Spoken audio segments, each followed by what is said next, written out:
నెల్లూరు ముంబై జాతీయ రహదారి కండ్రిక 1/2 కిలోమీటర్ దూరంలో కార్ యాక్సిడెంట్ జరిగింది. నెల్లూరు నుంచి మైదుకూరు మీదుగా వెళ్తున్న కార్ డ్రైవర్ నిద్రమత్తులో బ్రిడ్జ్ సైడ్ కాలువలోకి దూసుకుపోయారు. ఈ నేపథ్యంలో కారులో ఉన్న ఇద్దరికి బలమైన గాయాలయ్యాయి.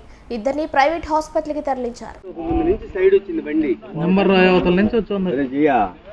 ఆటో ముందు నుంచి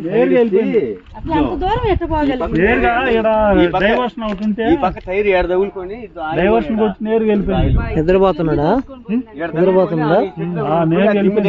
వెళ్ళిపోయింది. మనుషులు తీసేసిందా?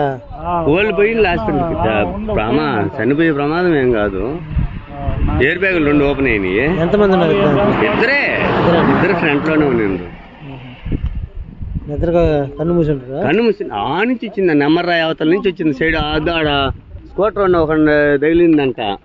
తగిలితే కాదు సైడ్ మీద ఆటో ముందు పక్క బాల్ పడి ఉంది చూడు, కప్పు మాదిరి చెట్ల సరిగా కప్పు మాదిరి బాల్ పడి అది కారు పాతలే. ఏ ఊరు మా వాళ్ళే ఏం కాలే కదా వెళ్ళిపోయింది.